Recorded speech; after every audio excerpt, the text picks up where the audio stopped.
Hey everybody, welcome back to the show.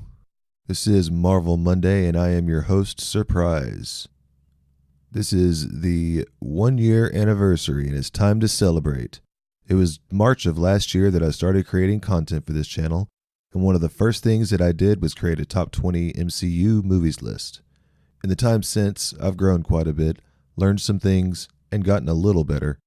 Of course, everyone can continue to improve, and I hope to be even better throughout year 2. Since creating that initial list, I've also created a different list for all the Marvel movies that weren't included in the MCU.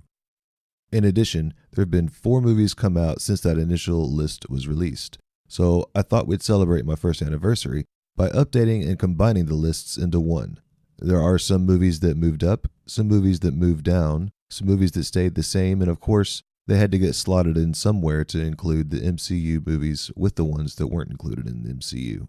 Since there's so many movies to cover, we will also celebrate the release of Avengers Endgame by releasing 10 each week leading up to the movie.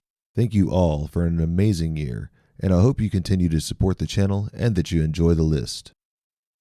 Before we get started, I thought we would have a few honorable mentions. Like I said, a few movies have been released since I made these, and in order to make it a 50 combining 30 plus 20, some movies are going to have to fall out of the list. So some of the ones that fell out were the Fantastic Four reboot, which was the first cut out of here.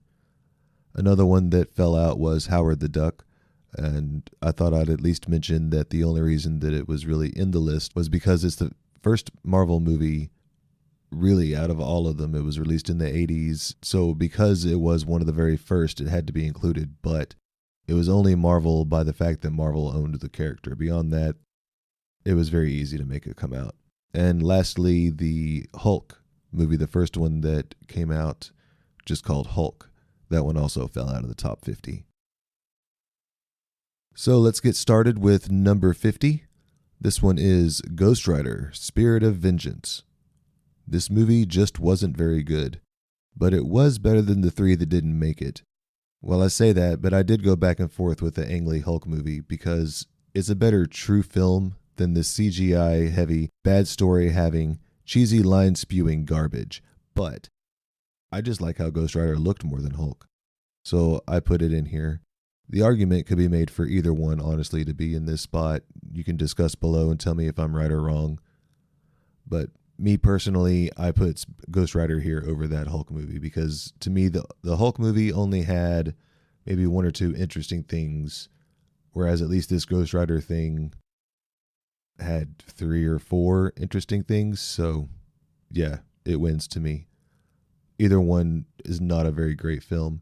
Speaking of another film that wasn't very good, number 49, Elektra.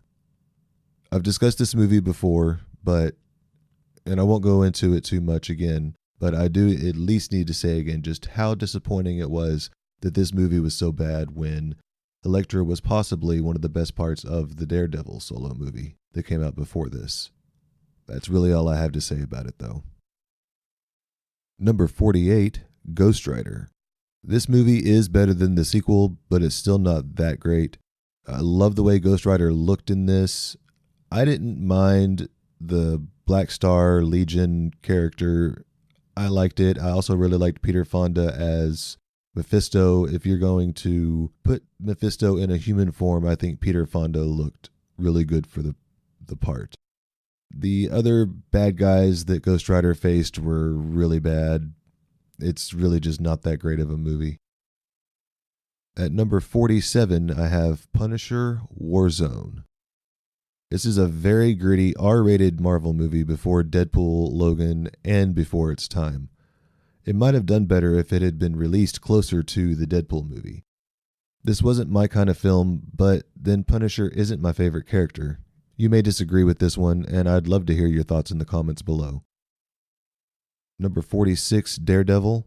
This Ben Affleck-led movie just wasn't that great, but it wasn't terrible either. I did like the rain scenes. I liked how they tried to do a lot of the things out of the comics in this.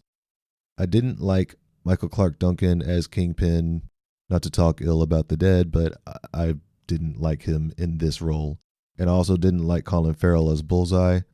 This movie might have actually been better if those two roles had been cast better, because Jennifer Garner was a very good Elektra for the time, and I've already mentioned that she was the best part of this movie in the first place, and Ben Affleck at least respected the character of Daredevil. Ben Affleck is Ben Affleck, and at that time he wasn't probably the best choice for this movie, but again, he at least loved the character, so he tried his best. At number 45, I have The Amazing Spider-Man 2. The only thing that I liked about this movie, honestly, was that it had the balls to kill off Gwen Stacy. Andrew Garfield was just way too cocky as Peter Parker for me. I didn't mind his Spider-Man if he could have just dialed his cool Peter like way back. Dane DeHaan wasn't terrible as Green Goblin, but I didn't buy him as Harry for a second. Pretty much every performance in this movie was about as bad as all the performances in Batman and Robin. I mean, there was some good in there, but it just really wasn't all that great. Jamie Foxx wasn't the best villain. I don't know what they were planning for the girl that played, was her name Felicia, I believe, Black Cat. I guess they were going to try and spin her off, and that didn't happen. So a lot of things in this movie just didn't go anywhere, and it just wasn't very good. At number 44, The Punisher. The Thomas Jane Punisher was much easier to watch for me than Warzone, which is why I have it ranked higher. It's not very rewatchable to me, but again, I'm not a huge Punisher fan. I still haven't even finished the first season on Netflix. So, again, you might like this movie better than me. You might have liked Warzone better than this version. I don't know. Like I said before, I'd love to hear what you think if I have Punisher ranked too low, either one of them, and which one you think is better. Number 43, I have the first new movie to be put into the list, Venom. This is the newest non-MCU movie, and I really hate putting it this low, but I can't really move it above anything ahead of it. There were definitely things I really liked about it. I really liked the love for the character the filmmakers had, or the writers, director, whoever it was that put so much care into the character of Venom. There was a lot of love into getting Venom right. The story as good as they could get it in a film, and his relationship with Eddie Brock. This version of Eddie Brock, by the way, speaking of him, looked better than the one that we had before in Topher Grace, and it was acted very differently too. I'm not sure how much I liked Tom Hardy's portrayal. It was better, but it was also not great.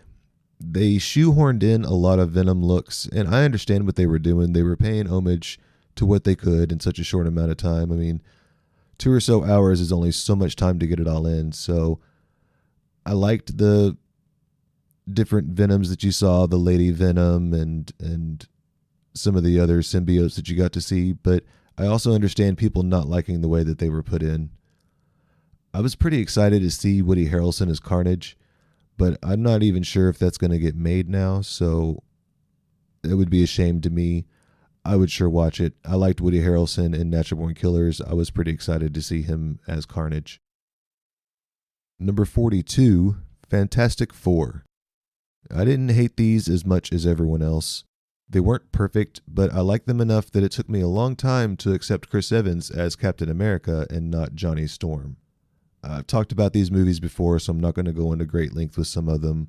And this is one of them that I'm not going to go into great length about. You know how I feel about it. I liked it. Some people didn't. Number 41, The Wolverine. This is the lowest rated film of the entire X-Men franchise. I just didn't love this movie. I think it was a better film than Wolverine movie. I know many people loved this, and I value their opinion, which is actually why it's ranked as high as it is. But I always get bored watching it, every single time I've tried. It's not a terrible movie at all. It is a good movie. I just personally don't really like it very much. So that is the first list. Let me know what you think in the comments below, which ones you agree with, which ones you don't. Again, this is just the first 10, so these are the lowest ranked ones so far. We'll have 10 more coming up next week. I sure hope you join me for that, and thanks for joining me for this one. And until next time, have a good one.